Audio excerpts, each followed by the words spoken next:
Bismillahirrahmanirrahim. Welcome to the next lecture of Information Security and Assurance. Lecture number 7. In this lecture we discuss about hash function, what is hash function and how this function is used in the security, how we can achieve security through hash function से हम कैसे security को achieve कर सकते हैं. Then we discuss how hash function provide the authentication, हमें कैसे hash function authentication provide करता है. तो हमने ये लेक्चर क्या करना है, इस लेक्चर के अंदर कुछ चीज़ें ये डिस्कस करनी है और डिफरेंट वेज देखेंगे कि हम how we can implement the hash function in different ways. हमारा हैश फंक्शन किस तरह डिफरेंट वेज के अंदर क्या हो सकता है, इम्प्लीमेंट हो सकता है. तो ऑल्सो आप लोग के लिए ये इम्पोर्टेंट लेक्चर होगा, आप लोग इसे गौर से सुनेंगे और आप लोग के लिए ये फ़ायदेमंद होगा.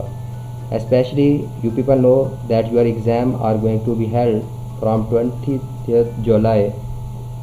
तो ओपन बुक पेपर होंगे, ऑनलाइन पेपर होंगे, ऑनलाइन एग्ज़ाम होगा. तो यू कैन इमेजिन कि आप लोग का पेपर किस तरह का बनाया जा सकता है क्योंकि आप लोगों का पेपर ओपन बुक होगा. सो इन चीज़ों को आप उसी लेवल के ऊपर जाके पढ़ें, उसी लेवल के ऊपर जाके करने की कोशिश करें कि आप लोगों को अगर ओपन बुक या इस तरह डिफ़िकल्ट कोई क्वेश्चन आ भी जाते हैं तो आप लोग उसे सॉल्व कर सकें. तो data authentication, what is data authentication? Encryption protect against, पीछे हम पिछले लेक्चर्स के अंदर हमने एनक्रिप्शन के बारे में पढ़ा, एसिमेट्रिक एनक्रिप्शन के बारे में पढ़ा. Encryption protect against the passive attack, जो हमारे पास क्या हैं पैसिव अटैक्स हैं, जैसे ईवसड्रॉपिंग है, कोई हमारे डाटा को देख रहा है, कोई चेंज नहीं कर रहा, ऑब्ज़र्व कर रहा है. A different requirement is to protect against the active attack. तो एक्टिव अटैक से बचने के लिए हमारे पास क्या होती हैं, डिफरेंट रिक्वायरमेंट्स होती हैं. जैसे फाल्सिफिकेशन एंड डाटा ट्रांजैक्शन, मीन कि अगर कोई पर्सन क्या कर देता है, दरमियान में हमारे डाटा को कैप्चर करता है, चेंज करके हमें सेंड कर देता है. Then we must need to check that how authentication check करने की ज़रूरत है. ये चेक करने की ज़रूरत है कि हमारा जो डाटा है, मैसेज है, इट इज़ इन अपनी ये ओरिजिनल फॉर्म के अंदर है, चेंज नहीं हुआ. तो हमें डिफरेंट टेक्निक्स यूज़ करनी पड़ती हैं. तो protection against such attacks is known as message और डाटा ऑथेंटिकेशन. तो हम इस चीज़ को क्या कहते हैं, मैसेज और डाटा ऑथेंटिकेशन कहा जाता है. मैसेज और data authentication is procedure that allow communicating parties to verify that received or stored message are authentic. जो हमारा मैसेज रिसीव्ड हुआ है या पहले से स्टोर्ड है वो ऑथेंटिक है. Mostly implemented through the hash function. तो ये टेक्निक जो है ज़्यादातर किसके ज़रिए इम्प्लीमेंट की जाती हैं, हैश फंक्शन के थ्रू इम्प्लीमेंट की जाती हैं. अब हमने ये देखना है कि ये हैश फंक्शन के थ्रू कैसे इम्प्लीमेंट की जाती हैं, कैसे होती हैं, आगे जाके एग्जांपल देखते जाएंगे. Authentication using symmetric encryption. तो हमारे ऑथेंटिकेशन जो है वो सिमेट्रिक ऑथेंटिकेशन के थ्रू हो सकती है. Possible only if we assume that the sender and receiver share a key, then only the genuine sender would be able to encrypt a message successfully for other participant, provided the receiver can recognize a valid message. तो receiver ये देख सकेगा कि हमारे पास ये message क्या है, valid है या नहीं है. If the message includes an error detection code, अगर मैसेज के अंदर हमारा एरर डिटेक्शन कोड मौजूद है एंड अ सीक्वेंस नंबर और सीक्वेंस नंबर मौजूद है, the receiver is assured that, तो रिसीवर को ये पता चल जाएगा कि no alteration have been made, कि कोई अल्ट्रेशन नहीं हुई. ठीक है. And the sequencing is proper, तो सीक्वेंसिंग प्रॉपर है. तो इसका मतलब ये हुआ कि हमारे पास if the message also include the time stamp, अगर मैसेज के अंदर हमारे पास टाइम स्टैम्प में मौजूद है तो रिसीवर को इस बात की श्योरिटी हो जाती है कि message has not been delayed beyond that normally expected for the network transit. जब हमारे पास नेटवर्क के ऊपर कोई इस तरह का अटैक होता है, ट्रांजिट होता है, तो उससे नॉर्मली हम ये क्या करते हैं, प्रेडिक्ट करते हैं कि हमारे पास अगर वो उसके अंदर कोई डिले आता है तो हो सकता है कि नेटवर्क के ऊपर कोई इंट्रूडर ने उसको किसके साथ कोई छेड़छाड़ की हो. तो इसी तरह हमारे पास मैसेज ऑथेंटिकेशन कोड जनरेट किया जाता है. मैसेज ऑथेंटिकेशन कोड के थ्रू भी हम क्या कर सकते हैं, इसको चेक कर सकते हैं. Involve the use of secret key to generate a small block of data, कि हमारे पास क्या होता है, कि अगर हम क्या करते हैं, थोड़ा सा डाटा यूज़ करते हुए, स्मॉल ब्लॉक ऑफ डाटा को यूज़ करते हुए, उसको कोई ना कोई सीक्रेट की यूज़ करते हुए हम उस मैसेज को ऑथेंटिकेशन कोड जनरेट कर सकते हैं। That is append to the message, जो हम बाद में उस मैसेज के साथ क्या करते हैं, अपेंड करते हैं। This technique assume that two communicating party say A and B share a common secret key, कि वो दोनों एक कॉमन सीक्रेट की यूज़ कर रहे होंगे, कि ए बी जो हम कॉमन सीक्रेट की पिछले लेक्चर्स के अंदर भी देख चुके हैं।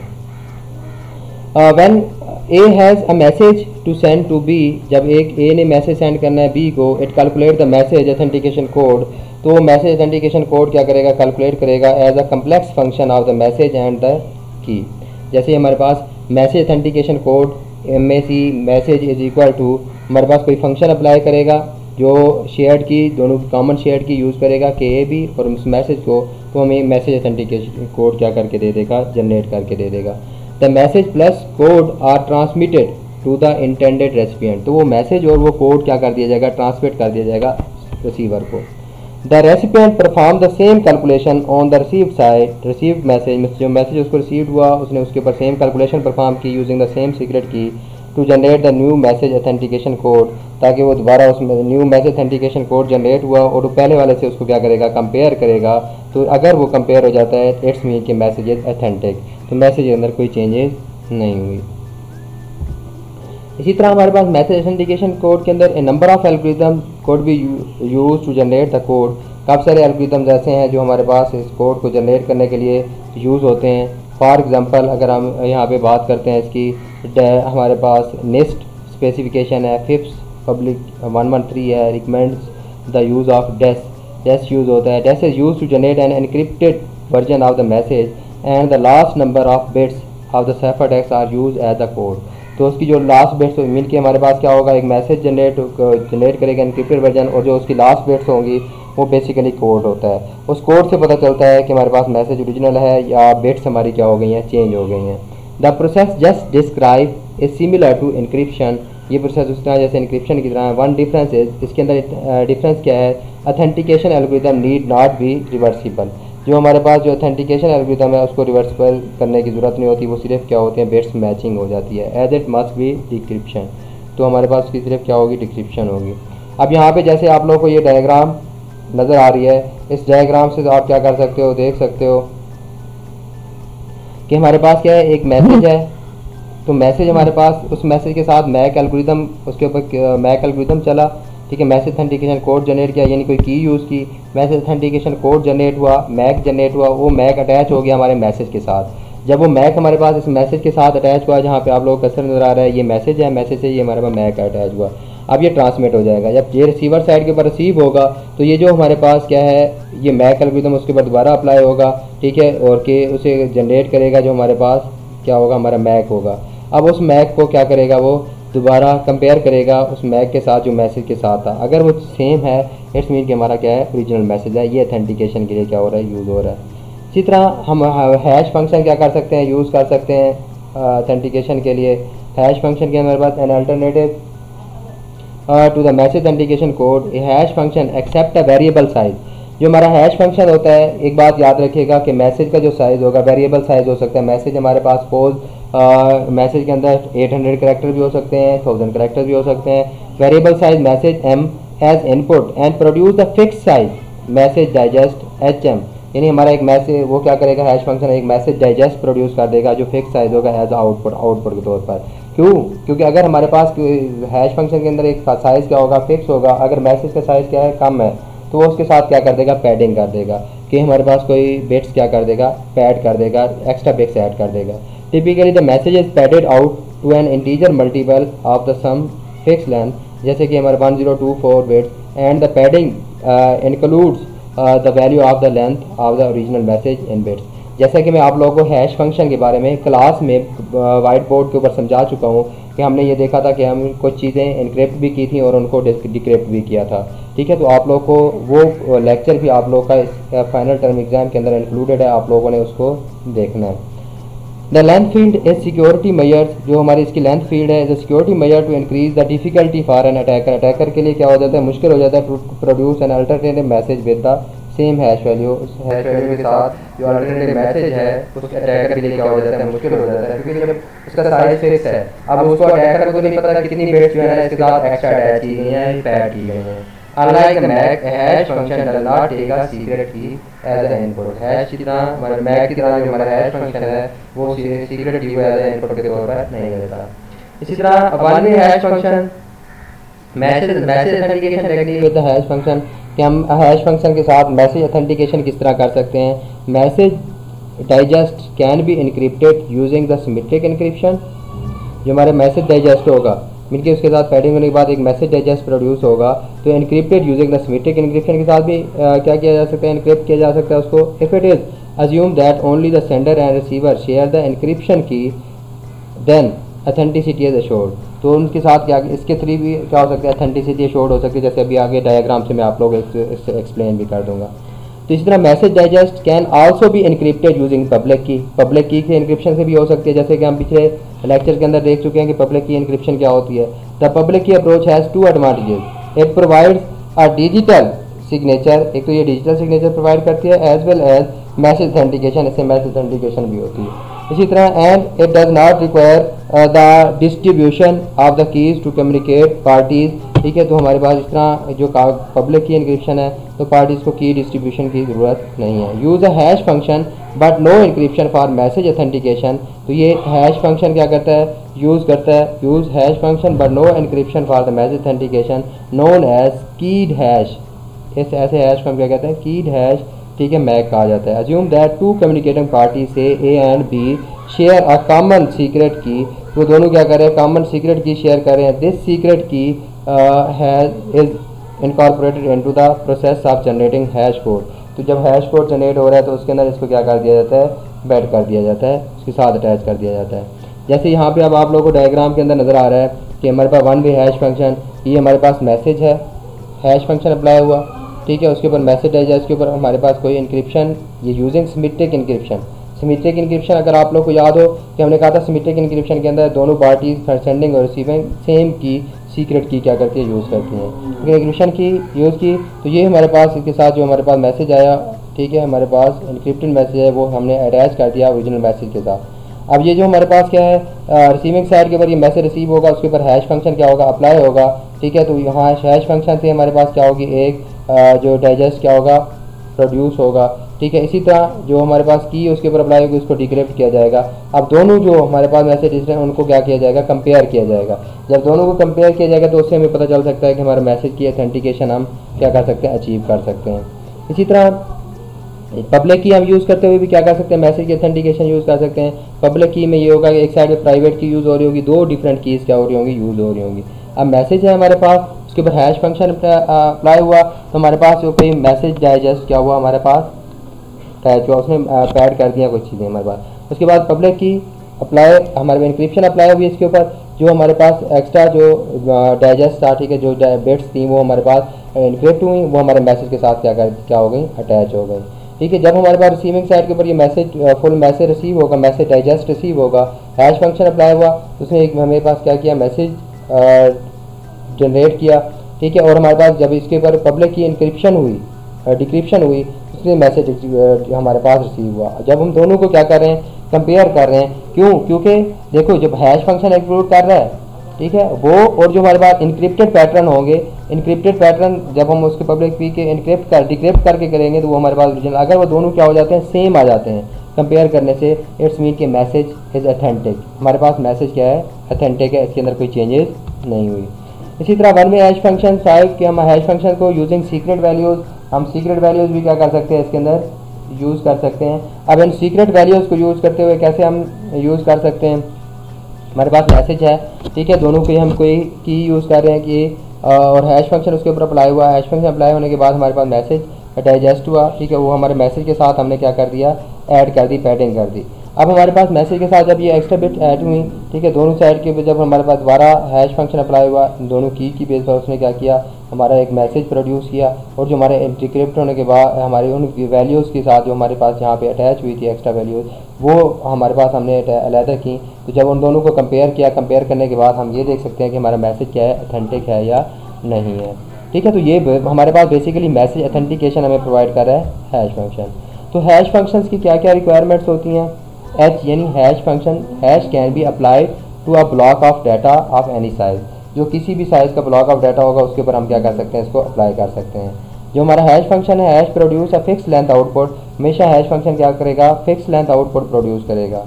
Hash H X is relatively easy to compute for any given X, तो जो हमारे पास कोई भी हैश फंक्शन की वैल्यूज़ हैं उसको कंप्यूट करना आसान है किसी भी वैल्यू के लिए, making both hardware and software implementation practical.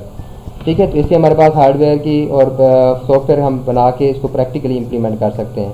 For any given code H, कोई भी हमारे पास कोड दिया गया जिसको हम एच कह रहे हैं, it is computationally infeasible to find X such that H X is equal to H hash function with the this property is refer to as a one way और प्री इमेज रेजिस्टेंस। कि हमारे पास किसी भी जो कोई हमें code दिया गया है तो उसके लिए हमारे पास ये इनफिजिबल का मतलब मैंने आप लोग पहले बताया था, इसका मतलब ज़्यादा एक्स्ट्रा एफर्ट की जरूरत है। तो फाइंड एक्स की वैल्यू क्या कर सके, फाइंड कर सके सच दैट एक्स एच, ठीक है, H hash function with this property is refer to as a one way. तो इसकी ये जो प्रॉपर्टी है, ठीक है, इसको क्या कहा जाता है कि अगर हम हैश अप्लाई करें एक्स के ऊपर, वो अगर किसके बराबर आ जाता है, उस कोड के बराबर, गिवन कोड एच के बराबर आ जाता है, तो इसको हम क्या कहते हैं, वन वे और प्री इमेज रेजिस्टेंस कहा जाता है, यानी इस मैचिंग को। इसी तरह hash function requirement for any given block x, कोई भी हमें ब्लॉक दिया गया एक्स जिसको हम जिसके ऊपर हम हैश फंक्शन अप्लाई कर रहे हैं, इट इज़ कंप्यूटेशनली इनफिजिबल, यानी इसकी उसके लिए हमें ज़्यादा कंप्यूट करने की ज़रूरत है।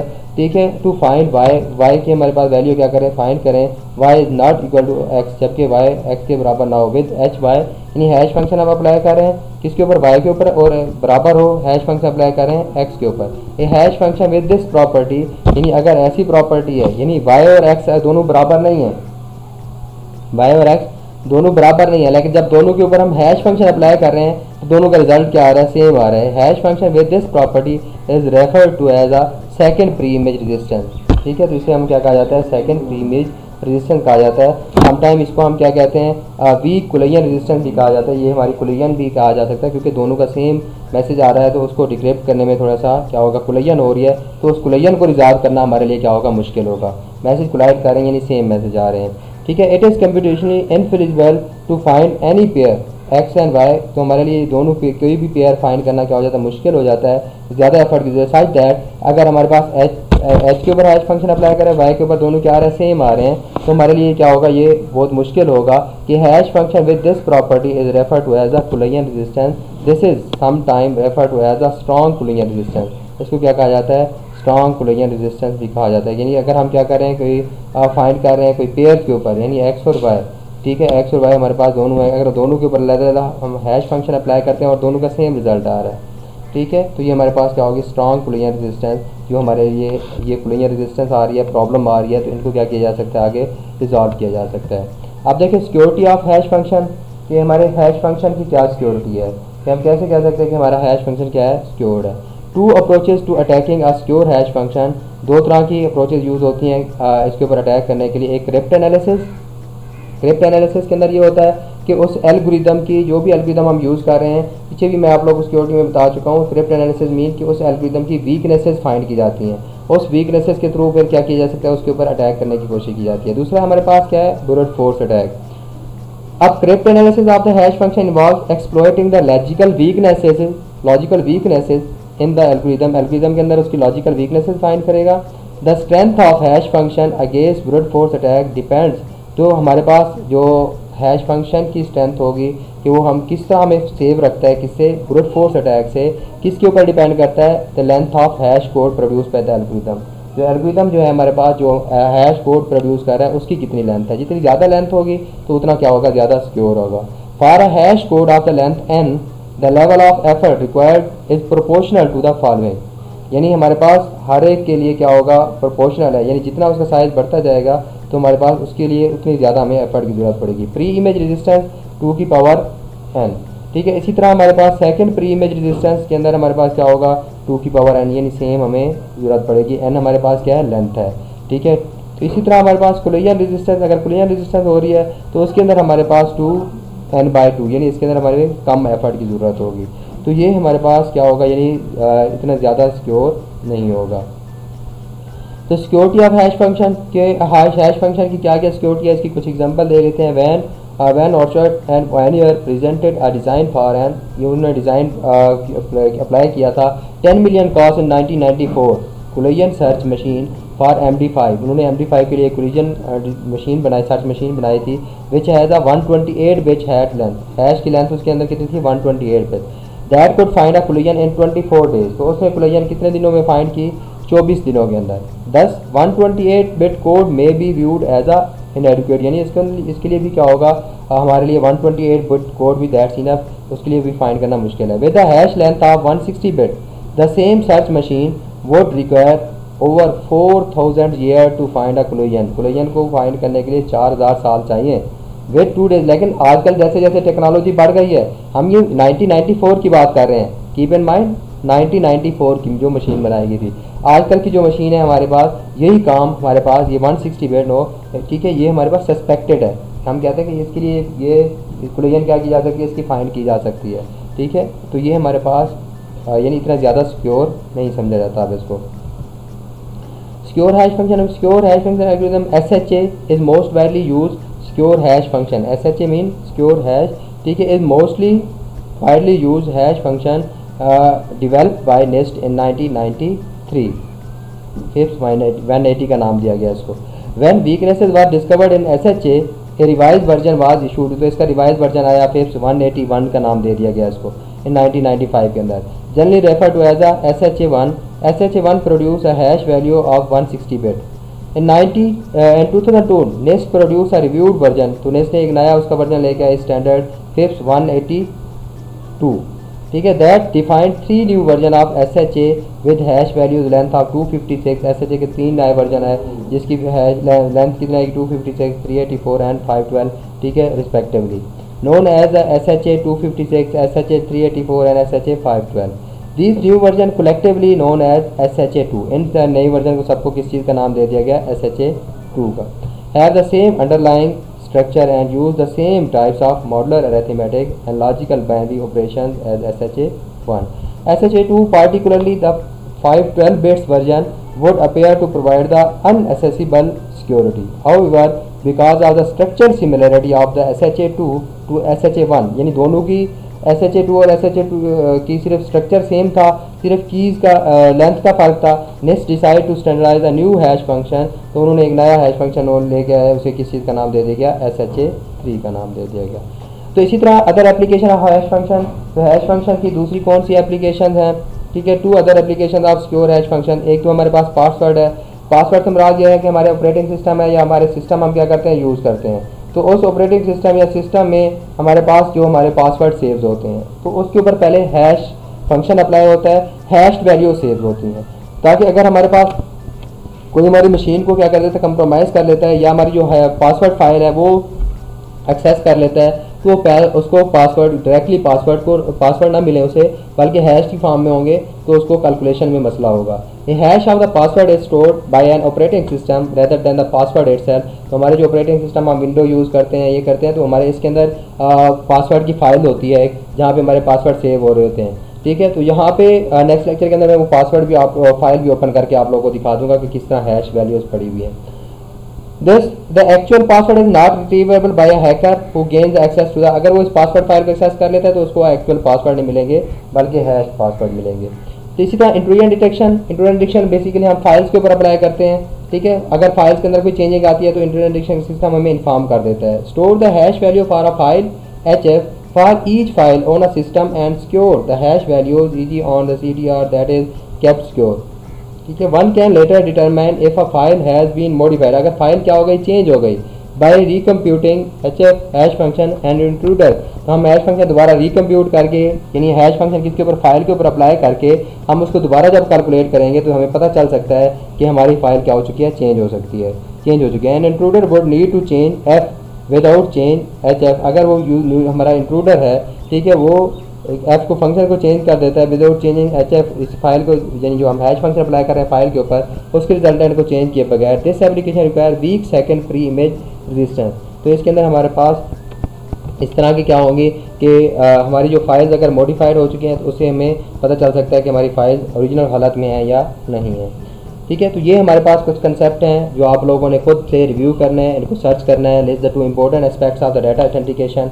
डाटा ऑथेंटिकेशन के इंपॉर्टेंट एस्पेक्ट्स कौन कौन से हैं? What is one way hash function? One way hash function क्या है? What property must hash function have to be useful for message authentication? Message authentication के लिए हमारे जो कौन कौन सी प्रॉपर्टीज़ हैं जो हैश फंक्शन की यूज़फुल हैं।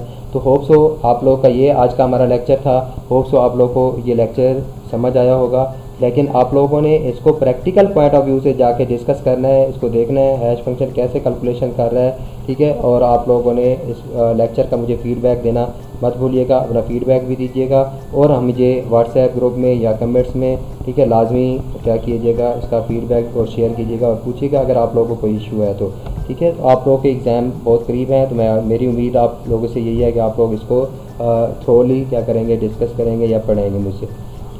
Wish you best of luck for upcoming lecture. जीते रहो, खुश रहो, अल्लाह ताला आप लोग को हमेशा कामयाब करे, जहाँ भी जाएं कामयाबी आपके कदम चूमे। अल्लाह हाफिज़।